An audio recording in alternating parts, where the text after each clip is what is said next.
जी बिस्मिल्लाहिर्रहमानिर्रहीम। Dear students, next lecture of level on practice which is workman and classification of workman according to the Industrial and Commercial Employment Standing Order Ordinance 1968। तो सबसे पहले मैंने last lecture में भी आपको workman की definition बताई थी, लेकिन क्योंकि आज टॉपिक है इसलिए रिपीट भी हो जाएगा, सुन भी लें और एक दफा दोबारा याद कर लें। Definition of workman: industrial and commercial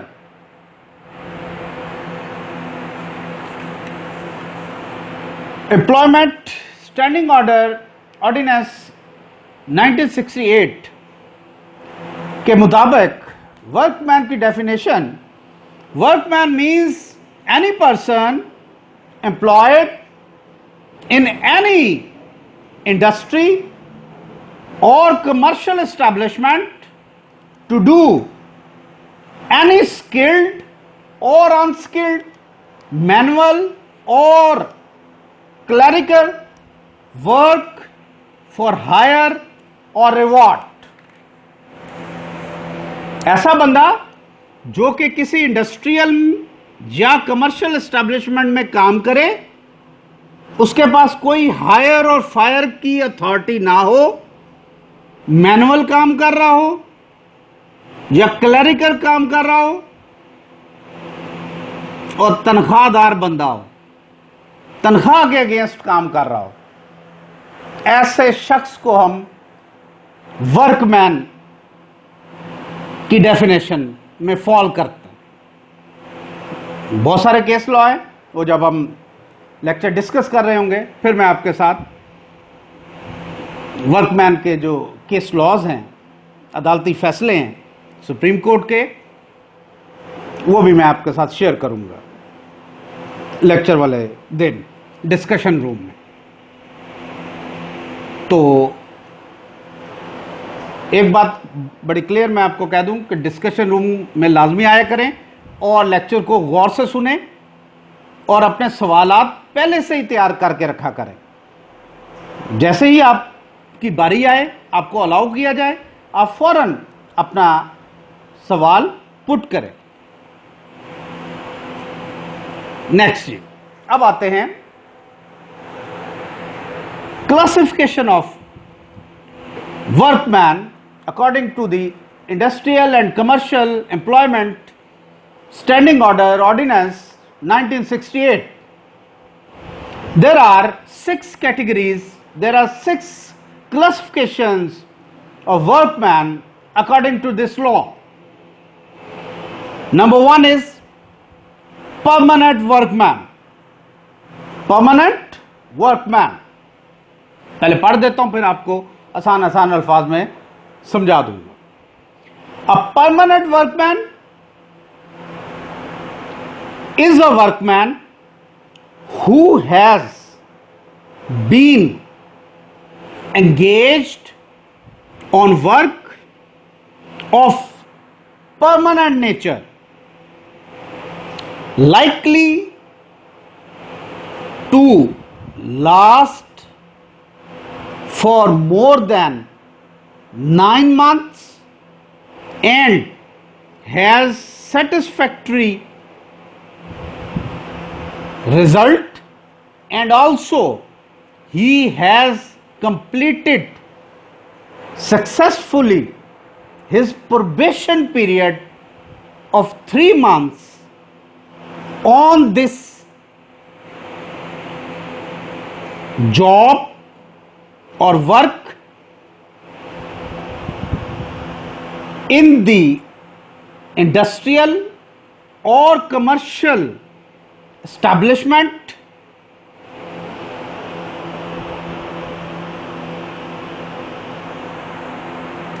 full stop. सबसे पहली बात, लंबी चौड़ी डेफिनेशन है वैसे तो, लेकिन आसान आसान सा करके आपको मैं बता देता हूं। सबसे पहली बात तो यह है कि परमानेंट वर्कमैन वो होगा या उसे हम परमानेंट वर्कमैन कहेंगे जो कि जॉब कर रहा है या वर्क कर रहा है और उसकी वो जो जॉब है या जो जिस पोजीशन पर वो काम कर रहा है वो परमानेंट नेचर की हो। एक चीज। नंबर 2 चीज, उसने उस जॉब पर, उस वर्क पर 3 माह का प्रोबेशन पीरियड सक्सेसफुली कंप्लीट किया हो और 9 मंथ से वो वहां पर काम कर रहा हो किसी भी इंडस्ट्रियल और कमर्शियल एस्टेब्लिशमेंट में। ऐसे बंदे को हम परमानेंट वर्कमैन कहते हैं। एक परमानेंट वैकेंसी आती है, लिखा होता है कि एक फर्म में हमें एक कंप्यूटर ऑपरेटर चाहिए जिसकी सैलरी नेगोशिएट कर लेंगे और ये परमानेंट नेचर की जॉब होगी और उसे जो सैलरी है वो 16 स्केल या 14 स्केल के अगेंस्ट जितनी भी सैलरी बनेगी वो दे दी जाएगी। तो सक्सेसफुली अपनी सेटिस्फैक्टरी तौर पर अपना प्रोबेशन मुकम्मल करता है और प्रोबेशन के बाद उसे लेटर मिल जाता है कि you are now our regular employ. So this is called a permanent nature job, advertise की गई हो। ठीक है जी। Next, number 2, probationer. लफ्ज इसी में ही हमने पढ़ा था, प्रोबेशन, प्रोबेशनर। प्रोबेशनर ऐसा बंदा जो कि प्रोबेशन पीरियड पर है। लॉ क्या कहता है पहले वो पढ़ लेते हैं। अ probationer is a workman who is employed provisionally to fill a permanent vacancy in a post and has not completed 3 months of service in the industrial and commercial establishment. If a permanent workman is employed as a probationer in a higher post, he may at any time during the probationary period of 3 months be reverted to his old permanent post. ये भी बड़ा important है point, गौर से सुनने वाला है। Probationer ऐसा person जो कि किसी भी परमानेंट पोस्ट के अगेंस्ट उसकी पोस्टिंग हुई हो, वैकेंसी को फिल करने के लिए उसे पोस्ट किया गया हो और अभी उसके 3 माह पूरे ना हुए हों। पहली बात, ऐसे बंदे को हम प्रोबेशनर कहेंगे। अब दूसरी सूरत यह हो सकती है कि एक बंदा परमानेंट नेचर की जॉब पर काम कर रहा है, फर्ज करें 14 स्केल में काम कर रहा है, 16 स्केल में एक पोस्ट आती है और उसे प्रोबेशनरी तौर पर वहां पर रख दिया जाता है। उसका जो रिजल्ट है वो सेटिस्फैक्टरी नहीं आता, उसे रिवर्ट किया जा सकता है उसकी 14 स्केल वाली पोजीशन पे, कि जाओ जाके अपनी जो परमानेंट नेचर वाली जॉब है वो करो। ऐसे बंदे को हम प्रोबेशनर कहेंगे। आई होप आप लोगों को अभी तक ये जो 2 क्लासिफिकेशंस हैं ऑफ वर्कमैन वो क्लियर हो गई होंगी। Number 3 is badlis, BADLI', badlis. A badli is a workman who is appointed in the post of permanent workman or probationer who is a temporarily absent.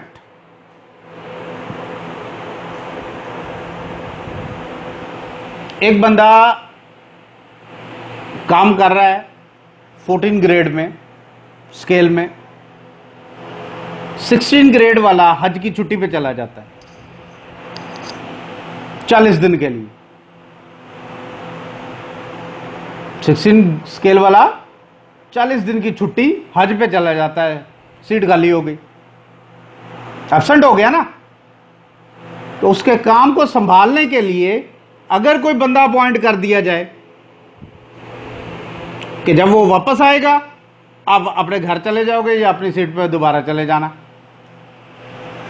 ऐसे बंदे को हम बदलीज वर्कमैन कहेंगे कि वो बंदा जो कि परमानेंट नेचर की जॉब एब्सेंट होने की वजह से खाली है उसे फिल कर ले वक्ती तौर पर, टेम्परेरी वक्ती तौर पर, आर्जी तौर पर फिल करने के लिए जो बंदा रखेंगे उसे हम बदलीज वर्कमैन कहेंगे।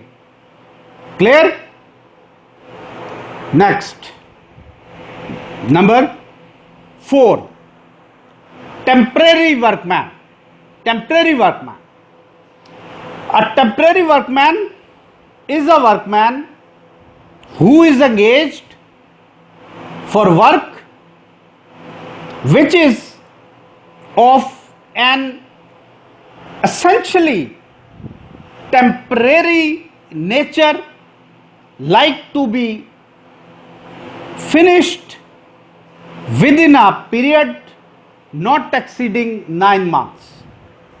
ध्यान में रखें, ऐसे वर्कमैन जो कि 9 मंथ से कम अरसे के लिए अपॉइंट किए जाएं और वो वर्क की नेचर ऐसी हो कि वो टेम्परेरी नेचर का वर्क है और वो 2 महीने में, 60 दिन में, 70 दिन में, 80 दिन में वो मुकम्मल हो जाएगा और वो ख़त्म हो जाएगा, साथ ही वो पोस्ट भी ख़त्म हो जाएगी। ऐसी पोस्ट में जो अपॉइंटमेंट होती है उसे टेम्परेरी वर्कमैन कहते हैं। फर्ज करें एक काम था कि जी एक फर्म को अकाउंट्स मेंटेन करने हैं और उनके कोई 10 साल के अकाउंट्स मेंटेन नहीं हुए। एक बंदा अपॉइंट करते हैं कि यार ये आप ना हमें कोई 2 महीने में अकाउंट सीधे करके दे दो। जैसे ही वो अकाउंट्स सीधे कर देगा, मेंटेन कर देगा, क्लियर कर देगा, तो उसे उसकी छुट्टी करा दी जाएगी, पोस्ट खाली हो जाएगी। ऐसे बंदे को या ऐसे वर्कमैन को हम टेम्परेरी वर्कमैन कहेंगे। Next, apprentice. Apprentice is not a workman but in labour laws it's very important. An apprentice is a person who is an apprentice within the meaning of the Apprenticeship Ordinance 1962। Apprenticeship Ordinance 1962 के तहत जो बंदा appoint होगा उसे apprentice कहेंगे। Apprentice वो बंदा होता है, जैसे आप लोग, अगर आप लोगों की डेफिनेशन, आप लोगों पर इस डेफिनेशन का इतलाक करें तो आप लोग बैंक्स में या अदारों में जाते हैं और 6 वीक्स एक वर्किंग एक्सपीरियंस हासिल करते हैं। ठीक है, इसे हम अप्रेंटिस कहते हैं। ठीक है जी। ऐसा बंदा जो कि अप्रेंटिसशिप ऑर्डिनेंस 1962 के तहत अपॉइंट किया जाए किसी भी फॉर्म में, उसे अप्रेंटिस कहते हैं। वो वर्कमैन ही हो सकता है। फर्ज कर लें कि एक बंदा है, उसे आप 6 वीक्स के लिए अपॉइंट करते हैं, आए हमारे पास वर्क है, वर्कमैन की एक सीट खाली है, आप उसे संभालें एज अ अप्रेंटिस। आपको 6 मंथ की ट्रेनिंग करवाई जाएगी, आपको बताया जाएगा कि यहाँ पर क्या काम होता है, आपको मुख्तलिफ सेक्शंस में एक हफ्ता काम करवाया जाएगा और एंड में 6 मंथ के बाद आपको एक सर्टिफिकेट दे दिया जाएगा एक्सपीरियंस का, और आपको एक क्या कहते हैं, नॉमिनल सा या रीजनेबल किस्म का जो अमाउंट है वो चेक की सूरत में आपको पे कर दी जाएगी। इसे अप्रेंटिसशिप कहते हैं या ट्रेनी भी कह सकते हैं हम इसे, trainee workman. And next is number 6, contract workman. It is very important. Case laws में आपके साथ डिस्कस करूंगा जब लेक्चर्स होंगे, सुप्रीम कोर्ट की जजमेंट्स भी हैं इस पे, लेकिन हमारा industrial and commercial employment standing order ordinance 1968 contract workman की डेफिनेशन करता है कि कॉन्ट्रैक्ट वर्कर या workman is a person who works on a contract basis for a specific period of payment to be calculated on piece of rate basis। आसान अल्फाज में एक बंदे को एक कॉन्ट्रैक्ट दिया जाता है, हमारे यहां भी कॉन्ट्रैक्ट होता है, आप लोगों के भी अगर देखें तो कॉन्ट्रैक्चुअल एम्प्लॉयज बहुत सारे होते हैं, उनसे एक कॉन्ट्रैक्ट साइन कर दिया जाता है 6 मंथ्स का, 1 साल का, कि आप 1 साल हमारे साथ कॉन्ट्रैक्ट करें, काम करें, आपके काम से अगर हम सेटिस्फाइड होंगे आपको नेक्स्ट कॉन्ट्रैक्ट दे देंगे 1 साल का, अगर आप के काम से हम सेटिस्फाइड नहीं होंगे तो आपको अल्लाह हाफिज कह के घर भेज देंगे। लेकिन पेमेंट वो बकायदा तौर पर होगी, वो बकायदा एग्रीमेंट होगा, उसे एम्प्लॉयमेंट एग्रीमेंट ही कहते हैं, लेकिन कॉन्ट्रैक्ट एग्रीमेंट उसे कहेंगे। और ऐसे वर्कमैन को हम कॉन्ट्रैक्ट वर्कमैन कहेंगे। दिस इज वेरी इंपॉर्टेंट, ठीक है जी। So these are the 6 types of workman under the industrial and commercial employment standing order ordinance 1968। अब चंद चीजें हम इसमें और देख लेते हैं जो कि इंपॉर्टेंट है।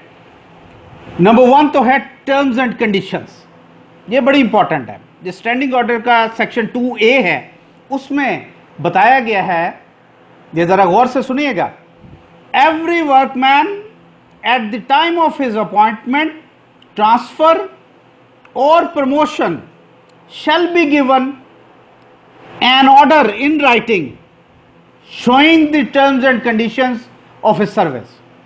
बड़ी इंपॉर्टेंट चीज है कि जब भी इन 6 में से कोई भी वर्कमैन अपॉइंट किया जाएगा, उसे ट्रांसफर किया जाएगा या प्रमोट किया जाएगा, तो उसने जो काम करना है या जो उसकी एम्प्लॉयमेंट की टर्म्स एंड कंडीशंस हैं वो लाजमी तौर पर तय करना एम्प्लॉयर की जिम्मेदारी है, और वर्कमैन की यह जिम्मेदारी है कि उन टर्म्स एंड कंडीशंस को अच्छी तरह से पढ़ ले और उन पर बाद में एक्सेप्टेड लिख के साइन कर दे। नहीं पढ़ा लिखा तो हाथ से इतना का जरूर पढ़े लिखे होते हैं कि लिखते हैं, अपने साइन करके आगे बकलम खुद भी लिख देते हैं, ठीक है। नेक्स्ट जो उसमें एक और छोटा सा पॉइंट है वो है working timings. These are very important. ये स्टैंडिंग ऑर्डर का सेक्शन 3 है जो कि हमें बताता है the period and hours of work shall be exhibited in Urdu in the principal language of the workman on the notice board near the main entrance and at the timekeeper's office। ये बड़ा important है एक workman के लिए कि जब आप workman से, वर्कर से काम ले रहे हो तो वर्किंग आवर्स का तयन करना बहुत जरूरी है, और ये एम्प्लॉयर की जिम्मेदारी है कि वो खास तौर पर जो मेन बोर्ड एंट्रेंस गेट पर अवेजा करे उसे पेस्ट करे वहां पे नोटिस और लिख दे कि ऑफिस टाइमिंग क्या होगी, ताकि हर बंदे को और हर वर्कमैन को ये पता हो कि हमारे दफ्तर की टाइमिंग क्या है। फर्ज कर लें कि शिफ्ट वाइज है, तो शिफ्ट वाइज आप उन्हें देखेंगे कि शिफ्ट में क्या क्या, कितनी शिफ्टें हैं। 3 शिफ्टें हैं, 8-8 घंटे की शिफ्टें चलेंगी, 24 घंटे पूरे हो जाएंगे। और दफ्तर की जो टाइमिंग है, दफ्तरी औकात वो और होते हैं। ये शिफ्ट के जो टाइमिंग्स होते हैं ये प्रोडक्शन साइड पर होते हैं या स्टोर कीपिंग साइड पर होते हैं। ऑफिस टाइमिंग्स आप 9 to 5 तय कर सकते हैं, लेकिन ये सारी चीजें उस कमर्शियल और इंडस्ट्रियल एस्टेब्लिशमेंट के मेन एंट्रेंस गेट पर नोटिस बोर्ड के तौर पर लगाई जाएंगी। अदरवाइज लेबर लॉस के तहत जुर्माना भी हो सकता है एम्प्लॉयर को। और नेक्स्ट जो बात है, दो पॉइंट्स और हैं। एक हॉलीडेज हैं एंड पेमेंट। तो स्टैंडिंग ऑर्डर 4 ये कहता है the days observe as holidays and pay days shall be exhibited on the notice board। ये भी बड़ा इंपॉर्टेंट है कि अगर छुट्टी करनी है, जुम्मे की छुट्टी है या इतवार की छुट्टी है, ये 2 ही होती है छुट्टियां, वो बाकायदा तौर पर नोटिस बोर्ड पर लिखी हुई होनी चाहिए कि वर्किंग डेज कौन से हैं और हॉलीडे के डेज कौन से हैं। उसके अलावा जो गस्टेड हॉलीडेज है वो अलग हैं, जैसे ईद की है या कोई इस तरह की हैं, मुहर्रम की छुट्टियां हो गई, ठीक है। उसके अलावा 23 मार्च की छुट्टी आ जाती है, 14 अगस्त की छुट्टी आ जाती है, ये these are called gazetted holidays. ये एक अलग बहस है, इसे लिखें या न लिखें कोई बात नहीं, लेकिन जो आपने रेगुलर छुट्टी करनी है वो मैंने आपको बता दिया कि 2 ही ऑप्शन हो सकती हैं, या वो संडे हो सकता है या फ्राइडे हो सकता है। वो आपने लिखना जरूरी है, वो वर्कमैन की त्वचा के लिए और उसकी आसानी के लिए ये बहुत जरूरी है। And last point is wages rates. The rate of wages payable to all classes of workman shall be displayed on the notice board। ये भी बड़ी इंपॉर्टेंट चीज है जो कि करते नहीं है, बहुत सारे नहीं करते, कि किस क्लास में वर्कमैन की, जो मैंने 6 क्लासेस आपको बताई, इस क्लास में किस वर्कमैन की कितनी पे होगी, ये नोटिस बोर्ड पर लगाना जरूरी है, लेकिन नहीं लिखते, अक्सर नहीं लिखते। क्यों? कि कम से कम जो रेट होता है वर्कमैन का वो गवर्नमेंट हर साल फिक्स करती है। फर्ज कर लें अगर 17,000 कम से कम है तो वेज 17,000 देनी है, और आपने नोटिस बोर्ड पे लिखना है कि minimum ways of workman is 17,000। अक्सर जगह पे इतनी देते ही नहीं, इसलिए वो लिखते ही नहीं, लिखनी जरूरी है। अच्छा, ये सारी बातें जितनी मैं कर रहा हूं, ये सारी वर्कमैन की सहूलत के लिए और एम्प्लॉयर की जिम्मेदारी है कि उसने लिखनी है।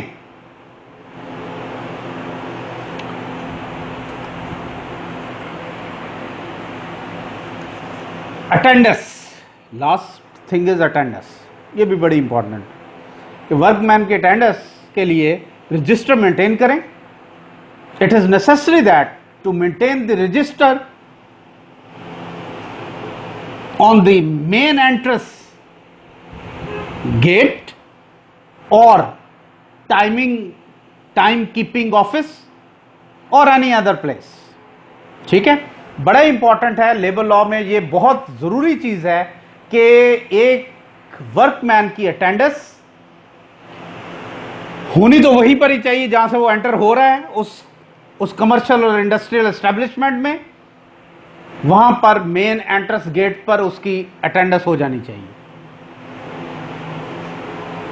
आजकल क्योंकि सेंट्रलाइज दौर है, बहुत आगे जा चुकी है दुनिया, तो वो अटेंडेंस रजिस्टर तो अपनी जगह मेंटेन ज़रूर करवाते हैं। आजकल तो बायोमेट्रिक अटेंडेंस होती है और वो मेन एंट्रेंस पे ही हो जाती है और होनी भी चाहिए। तो ये सारे स्टेप्स तमाम के तमाम जितने भी क्लासेस ऑफ वर्कमैन हैं उनके लिए बहुत ज़रूरी है। तो आज का लेक्चर इतना ही, इंशाल्लाह नेक्स्ट लेक्चर में फिर आएंगे। Thank you very much.